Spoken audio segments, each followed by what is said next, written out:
നമുക്കിന്ന് പാലക്കാടിൻ്റെ മുളകോർത്ത പുളി പരിചയപ്പെടാം. ഞാൻ ഇവിടെ ഒരു പിടിയോളം ചെറിയുള്ളി എടുത്തിട്ടുണ്ട്, കുറച്ച് കറിവേപ്പിൻ്റെ ഇല എടുത്തിട്ടുണ്ട്, പച്ചമുളക് ഒരു 4-5 എണ്ണം എടുത്തിട്ടുണ്ട്, 2 വറ്റൽമുളക് എടുത്തിട്ടുണ്ട്. ഞങ്ങളുടെ നാട്ടിൽ അതിന് കപ്പൽമുളക് എന്നാട്ടോ പറയുക, ഉണക്കമുളക്. പിന്നെ ഇതിലേക്ക് വേണ്ടത് കുറച്ച് കടുകും ഉപ്പും കുറച്ച് പുളിവെള്ളവും ഒക്കെയാണ്. അത് ഞാൻ ഉണ്ടാക്കുന്ന സമയത്ത് കാണിച്ചു തരാം കേട്ടോ. ഈ മുളക് വറുത്ത പുളി എന്ന് പറയുന്നത് വളരെ എളുപ്പത്തിൽ നമുക്ക് ഉണ്ടാക്കാൻ പറ്റിയൊരു സാധനമാണ്. ശരിക്കും പറഞ്ഞാൽ വെറും പുളിവെള്ളം പോലെ ഇരിക്കും കാണുമ്പം, പക്ഷേ ഒരു പ്രത്യേക ടേസ്റ്റ് കേട്ടോ. ഞങ്ങളുടെ നാടിൻ്റെ ഒരു വികാരം തന്നെയാണ് ഈ കറിയൊക്കെ. അപ്പം ഞാനിതിപ്പോൾ നിങ്ങൾക്കിന്ന് കാണിക്കാൻ കാരണം എന്താണെന്ന് വെച്ച് കഴിഞ്ഞാൽ, പണ്ട് എനിക്കും ഇത് ഉണ്ടാക്കാൻ അറിയാതെ ഞാൻ വിളിച്ചു ചോദിച്ചിട്ടൊക്കെ ഉണ്ടാക്കിയിട്ടുണ്ട് വീട്ടിലേക്ക്. അതുപോലെ അറിയാത്ത പാലക്കാട്ടുകാർ എവിടെയെങ്കിലും പുതിയ കുട്ടികൾ താമസമുണ്ടെങ്കിൽ ബിഗിനേഴ്സിന് വേണ്ടിയിട്ട് അത് കാണിക്കണത്. പിന്നെ അറിയാത്ത വേറെ നാട്ടിലുള്ളവർക്കും കാണാമല്ലോ എന്ന് വിചാരിച്ചിട്ടാണ്. വേറെ ചാനലുകളിൽ വന്നിട്ടുണ്ടാവാം, പക്ഷേ എല്ലാ ചാനലുകളും എല്ലാവരും കാണണമെന്നില്ലല്ലോ.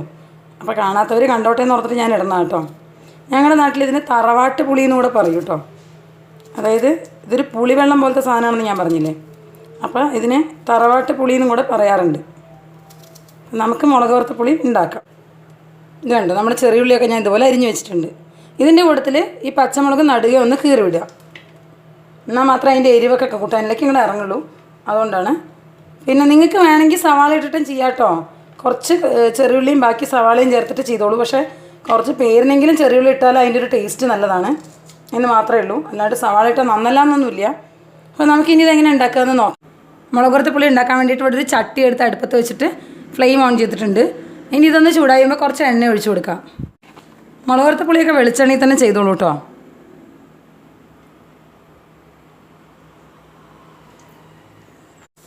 നമ്മുടെ എണ്ണയൊക്കെ ചൂടായി വന്നിട്ടുണ്ട്.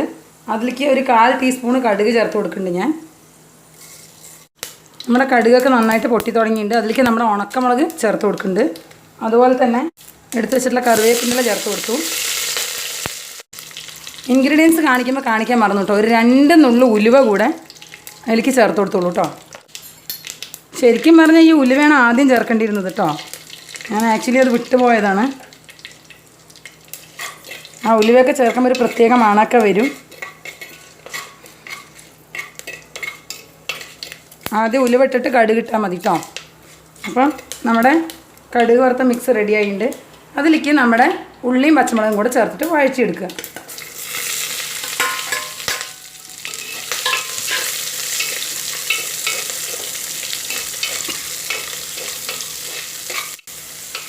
നമ്മുടെ പാലക്കാട്ടുകാരുടെ ഒരു വികാരമാണല്ലേ ഈ കറിയൊക്കെ. ശരിക്കും ഓതൻറ്റിക്കായിട്ടുള്ള റെസിപ്പിയാണ്. എനിക്ക് തോന്നുന്നില്ല മുളക് വറുത്ത പുളി ഇഷ്ടമല്ലാത്തൊരു പാലക്കാട്ടുകാരുണ്ടാവുമെന്ന്. അപ്പം അതുകൊണ്ട് തന്നെ ഈ ഒരു കൂട്ടാനൊക്കെ എല്ലാവരും ഉണ്ടാക്കി നോക്കും, എനിക്ക് ഉറപ്പുണ്ട്. അപ്പം അതുകൊണ്ട് തന്നെ ഇത് കാണുന്ന പാലക്കാട്ടുകാരുണ്ടെങ്കിൽ മറ്റുള്ളവർക്കും കൂടെ ഷെയർ ചെയ്തോളൂ കേട്ടോ. നല്ലൊരു റെസിപ്പി തന്നെയാണ്. ഇത് കൂട്ടിയിട്ട് ഒന്നുകിൽ ഉണക്കമീൻ വറുത്തത്, അതല്ലെങ്കിൽ നങ്കിമീൻ വറുത്തരച്ചിട്ടുള്ളൊരു ചമ്മന്തി ഉണ്ട്, അതും അല്ലെങ്കിൽ കൂർക്ക ഉപ്പേരിയും ഉരുളക്കിഴങ്ങ് ഉപ്പേരിയും അങ്ങനത്തെ സാധനങ്ങളൊക്കെയാണ് ഇതിൻ്റെ പെർഫെക്റ്റ് കോമ്പിനേഷൻ. അതിൻ്റെയൊക്കെ കൂടെ അത് കഴിച്ചാണ്ടല്ലോ പറയാൻ പറ്റില്ല. ഇപ്പം തന്നെ വായിന്ന് വെള്ളം വരുന്നുണ്ട്. പക്ഷെ ഞാനിന്നിവിടെ ഉരുളക്കിഴങ്ങ് വറുത്തതിൻ്റെ കൂടെ അത് കഴിക്കാൻ പോണത്. ആക്ച്വലി പറഞ്ഞു കഴിഞ്ഞാൽ നല്ല മടി പിടിച്ചിരിക്കുകയായിരുന്നു.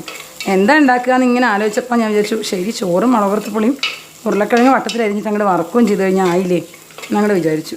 പിന്നെ കൊണ്ടാട്ടോ പപ്പടമോ ഒക്കെ ഉണ്ടെങ്കിൽ അതായാലും മതി. ഇങ്ങനെ അതിൻ്റെ ആ ഒരു പച്ചപ്പ് വിട്ടിട്ട് ഒന്ന് വാട്ടിയെടുത്താൽ മാത്രം മതി, അല്ലാണ്ട് ഒരുപാട് ഇതാവണ്ട.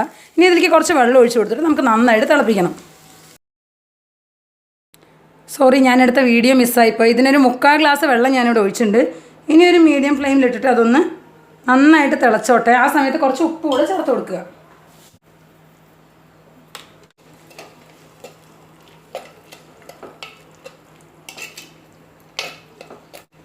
ഇനി ഇത് കുറച്ച് നേരം കിടന്ന് തിളച്ചോട്ടെ കേട്ടോ.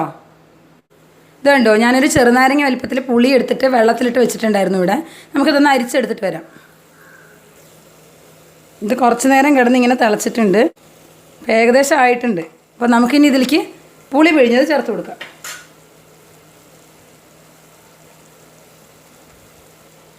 ഞാനിവിടെ 2 ഗ്ലാസ് ചേർക്കുന്നുണ്ട്. ഞാൻ കൈ കൊണ്ടൊന്ന് സ്ട്രെയിൻ ചെയ്തതേ ഉള്ളൂ, ഒരുപാട് അരിച്ചിട്ടൊന്നുമില്ല. ഇപ്പം നമ്മുടെ മുളക് വറുത്ത പുളിയിലേക്ക് ആവശ്യമുള്ള പുളി ഞാൻ ഒഴിച്ചിട്ടുണ്ട്. ഇനി പുളിപ്പ് നോക്കിയിട്ട് പോരെങ്കിൽ അഡ്ജസ്റ്റ് ചെയ്യാം. അതുപോലെ തന്നെ ഉപ്പിൻ്റെ അളവ് നമുക്ക് അഡ്ജസ്റ്റ് ചെയ്യാം. ശരിക്കും മുളക് വറുത്ത പുളിയിലൊക്കെ ചേർക്കേണ്ടത് പഴംപുളിയാണ്. പഴംപുളി എന്ന് പറഞ്ഞു കഴിഞ്ഞാൽ ഒരുപാട് പഴക്കം ചെന്ന പുളി. പണ്ടൊക്കെ നമ്മൾ ഭരണിയിലൊക്കെ പുളി അടച്ച് വയ്ക്കുകയൊക്കെ ചെയ്യില്ലേ. ഇന്നാൾ സലാലയ്ക്ക് ഞാൻ ഇതുപോലെ ഒരു 4-5 കിലോ പുളിയൊക്കെ കൊണ്ടുപോയി. അവിടെ നിന്ന് ഒരു പ്രാവശ്യം നാട്ടിലേക്ക് വന്ന് തിരിച്ചു പോകുമ്പോഴത്തേക്കും എൻ്റെ ഹസ്ബൻഡ് അതൊക്കെ എടുത്ത് ഒറ്റ കയറി. എന്താണെന്ന് വെച്ചാൽ പറയാം, അതൊക്കെ കേട് വരുന്നുണ്ടാവും, 3-4 മാസം ഇരുന്ന പുളിയാണെന്ന്. അങ്ങനെ പണി കിട്ടിയ ആളാണ് ഞാൻ. അപ്പോൾ അതുകൊണ്ട് പഴംപുളിയെക്കുറിച്ച് പറയുമ്പോൾ സങ്കടമാണ്. പോട്ടെ. അപ്പം ഞാൻ പറയാൻ വന്നത്, ഇതിൻ്റെ അകത്ത് പഴംപുളി ഒഴിക്കുന്നതാണ് ഏറ്റവും ബെസ്റ്റ്. അല്ലാതെ പുതിയ പുളിയാകുമ്പോൾ കളറൊന്നും കിട്ടില്ല. കണ്ടോ, കുറച്ചും കൂടെ ഡാർക്ക് ബ്ലാക്ക് കളറിലിരിക്കും മുളക് വറുത്ത പുളി. അതുപോലെ നിങ്ങൾക്ക് വേണ്ടതനുസരിച്ച് വെള്ളത്തിൻ്റെ അളവ് നിങ്ങൾ കുറച്ചുകൂടെ ലൂസാക്കിക്കോളൂ. ഇത് വെറും പുളി വെള്ളം പോലെ ഇരിക്കേണ്ട ഒരു സാധനമാണ്. ഇത് കണ്ടോ, ഞാനിവിടെ കുറച്ച് ക്വാണ്ടിറ്റി വെച്ചിട്ടുള്ളൂ. ഇത്രയും തന്നെ ഉള്ളി എടുത്തിട്ട് ചെയ്യുകയാണെങ്കിലും നിങ്ങൾക്കൊരു 3-4 ഗ്ലാസ് വേണമെങ്കിലും പുളി നേർപ്പിച്ച് ചേർത്ത് കൊടുക്കാം. എന്നാലും നമുക്ക് സൂപ്പറായിട്ട് ഉണ്ടാക്കാൻ പറ്റും. എനിക്കിവിടെ അത്രയൊന്നും ആവശ്യമില്ലല്ലോ, അതുകൊണ്ടാണ് ഞാൻ ചെറിയൊരു ക്വാണ്ടിറ്റി ഉണ്ടാക്കിയിരിക്കുന്നത്. നിങ്ങൾക്ക് വേണ്ട ക്വാണ്ടിറ്റി അനുസരിച്ച് പുളിവെള്ളവും പുളിയുടെ തിക്നെസ്സൊക്കെ വെച്ച് അഡ്ജസ്റ്റ് ചെയ്യുകയാണെങ്കിൽ കുറച്ചുകൂടെ കൂടുതൽ കൂട്ടാനായിട്ട് ഉണ്ടാക്കിയെടുക്കാൻ പറ്റും. അപ്പം മുളക് വറുത്ത പുളിക്ക് ഇത്രയേ ഉള്ളൂ. ഇനി ഇത് നന്നായിട്ട് കിടന്ന് തിളയ്ക്കട്ടെ. ഇതുണ്ട്, നമ്മുടെ മുളക് വറുത്ത പുളി വെട്ടി തിളയ്ക്കുന്നുണ്ട്. ഇങ്ങനെ ഒരു 2-3 മിനിറ്റ് തിളച്ച ശേഷം ആ പുളിയുടെ പച്ചമണമൊക്കെ പോയിട്ട് ഉപ്പിൻ്റെ ഒക്കെ സെറ്റായിട്ടുണ്ടോ നമ്മൾ ടേസ്റ്റ് ചെയ്ത് നോക്കി കഴിഞ്ഞ് കഴിഞ്ഞാൽ നമുക്ക് ഫ്ലെയിം ഓഫ് ചെയ്യാം. എനിക്കിതിൻ്റെ ഉപ്പിൻ്റെ അളവ് പോരാ തോന്നി, ഞാൻ കുറച്ചുകൂടെ ഇട്ട് കൊടുക്കുകയാണ്. ഞാനിപ്പോൾ നാട്ടിൽ വന്ന ശേഷം ഇവിടെ കടയിൽ നിന്ന് മേടിച്ച പുളിയാണ്. ഇനിയിപ്പോൾ പുളി കിട്ടുമോ നോക്കണം എവിടെയെങ്കിലും. അപ്പോൾ ഈ പുളിക്ക് കളറ് കുറവായതുകൊണ്ടാണെന്ന് മാത്രമേ ഉള്ളൂ. ടേസ്റ്റ് പുളിപ്പ് നല്ലോണം ഉള്ളതാണ്. അതുകൊണ്ട് ഞാൻ കുറച്ചേ ചേർത്തിട്ടുള്ളൂ. നിങ്ങളുടെ പുളിയുടെ പുളിപ്പ് അനുസരിച്ചും ഒരുപാട് പഴകിയ പുളിയൊക്കെ ആണെങ്കിൽ നല്ല ടേസ്റ്റ് ആയിരിക്കും ഇത് ഉണ്ടാക്കണത്. അപ്പോൾ നിങ്ങൾ നിങ്ങളുടെ രീതിയിൽ ഉണ്ടാക്കിയെടുക്കുക. എന്നിട്ട് കഴിച്ചിട്ട് നിങ്ങളുടെ അഭിപ്രായം ലക്ഷ്മീസ് ഫുഡ് കോർട്ടുമായിട്ട് ഷെയർ ചെയ്യാം. ഇതിലേക്ക് പുളിപ്പ് നല്ല കൂടുതലാണ്. ഞാനൊരു 1/2 ഗ്ലാസ് കൂടെ വെള്ളം ചേർക്കുന്നുണ്ട്. കാരണം ഞാൻ ഉദ്ദേശിച്ചതിനേക്കാൾ കൂടുതൽ നല്ല പുളിപ്പുണ്ടായിരുന്നു. അപ്പോൾ ഇനി ഈ വെള്ളം കൂടെ ഒന്ന് കൊടുന്ന് തിളച്ചോട്ടെ. ഇതുപോലെ നമുക്ക് എങ്ങനെ വേണമെങ്കിലും ഇത് അഡ്ജസ്റ്റ് ചെയ്യാം. അതാണ് പറഞ്ഞു വരുന്നത്. നമുക്ക് പുളിപ്പ് കൂടുതലാണെങ്കിലോ ഉപ്പ് കൂടുതലാണെങ്കിലോ ഉപ്പ് കുറവാണെങ്കിലോ ഒക്കെ നമുക്ക് അഡ്ജസ്റ്റ് ചെയ്യാവുന്നൊരു കൂട്ടാനും കൂടിയാണിത്.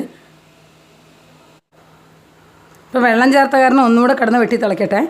പിന്നെ ചിലവർ മുളക് വറുത്ത പുളിയിൽ ശർക്കര ഇടും. അത് ഏത് ഭാഗത്തുള്ള ആൾക്കാരാണെന്ന് ചോദിച്ചാൽ എനിക്കറിയില്ല. പക്ഷേ പാലക്കാട് ബാക്കിയുള്ള എല്ലാ ഭാഗത്തും ഇങ്ങനെയൊക്കെ തന്നെയാണ് വെക്കണമെന്ന് എനിക്ക് തോന്നുന്നത്. ഇപ്പോൾ 2-3 മിനിറ്റ് വെട്ടി തിളച്ചിട്ടുണ്ട്. ഞാൻ അതിൻ്റെ ഫ്ലെയിം ഓഫ് ചെയ്യുകയാണ്. അങ്ങനെ നമ്മുടെ തറവാട്ട് പുളി അല്ലെങ്കിൽ മുളക് വറുത്ത പുളി റെഡി ആയിട്ടുണ്ട്. ചട്ടി ആയതുകൊണ്ടാണ് ഫ്ലെയിം ഓഫ് ചെയ്തിട്ടും തിളച്ചുകൊണ്ടിരിക്കുന്നത്. ചട്ടിക്ക് ചൂടുണ്ടാവും. അത് കഴിഞ്ഞാൽ നമുക്ക് ചോറിനോടൊപ്പം സെർവ് ചെയ്യാം. ഞാനിവിടെ ഉരുളക്കിഴങ്ങ് വറുത്തതാണ് ഉണ്ടാക്കണമെന്ന് പറഞ്ഞില്ലേ, അപ്പോൾ അതുകൂടെ ഒന്ന് കാണിക്കാം.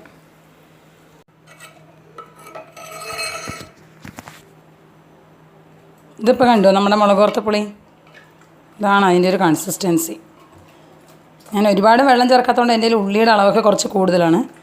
നോർമലി ഇത്രയൊന്നും ഉള്ളി ഉണ്ടാവില്ല, കുറച്ചും കൂടെ വെള്ളമാക്കിയിട്ട് ഉണ്ടാക്കുക. വെറും ഒരു പൊടി വെള്ളം. പക്ഷേ ഇതിൻ്റെ ടേസ്റ്റ് എന്താണെന്ന് ചോദിക്കണമെങ്കിൽ പാലക്കാട്ടുകാരോട് തന്നെ ചോദിച്ചു നോക്കണം. എന്തായാലും നിങ്ങൾ ഉണ്ടാക്കി നോക്കൂ കേട്ടോ. വളരെ സിമ്പിളാണ്. ട്രൈ ചെയ്തിട്ട് അഭിപ്രായം പറയൂ. Thank you.